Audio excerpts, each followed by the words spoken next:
Pour 3 minutes chacun, Monsieur Christophe Arène, vous avez la parole. Merci, Monsieur le Président. Madame la Présidente, Mesdames et Messieurs, le 26 avril dernier, le Parlement européen a adopté une directive concernant la performance énergétique des bâtiments et l'efficacité énergétique. Aujourd'hui, les bâtiments représentent 50% de la consommation d'énergie finale de l'Union européenne. En vue d'obtenir un parc immobilier efficace sur le plan énergétique et décarbonaté, la stratégie communautaire est triple. Réduire les émissions de gaz à effet de serre de 40% en 2030 par rapport à 1990, augmenter la part des énergies renouvelables dans la consommation énergétique et économiser l'énergie pour être plus efficace. Cela doit permettre d'aboutir à des bâtiments à consommation nulle pour 2050.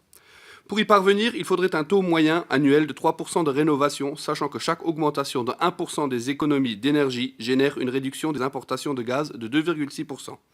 Parmi les innovations prévues par la directive, on note l'électromobilité, c'est-à-dire le déploiement des infrastructures de recharge obligatoires dans les bâtiments résidentiels et non résidentiels, la numérisation du système énergétique et l'intégration des énergies renouvelables aux réseaux intelligents et aux bâtiments à potentiel intelligent. Mais de nombreuses personnalités et associations déplorent les faibles obligations dans cette directive, le manque de consultation publique, le manque d'investissement public, les difficultés techniques d'application, la problématique du compteur Linky.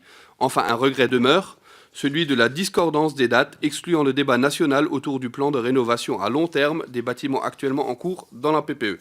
Conscient de cela, l'Assemblée nationale a adopté le projet de loi Élan, donnant une base légale à l'obligation de la loi Grenelle II de 2010, qui impose aux bâtiments affectés à des activités tertiaires une obligation de travaux destinés à réduire leur consommation d'énergie. C'est l'article 55. Des amendements ont également enrichi ce texte dans ce sens, avec la mise en place d'un observatoire centralisant l'ensemble des diagnostics immobiliers.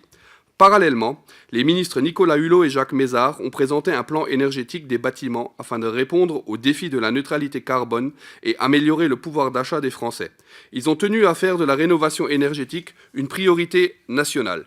La concertation a permis de mobiliser tous les acteurs de la rénovation sur un objectif commun, la neutralité carbone en 2050, et de se fixer collectivement comme ambition la rénovation de 500 000 logements par an, dont la moitié occupée par des ménages aux revenus modestes, a déclaré Nicolas Hulot.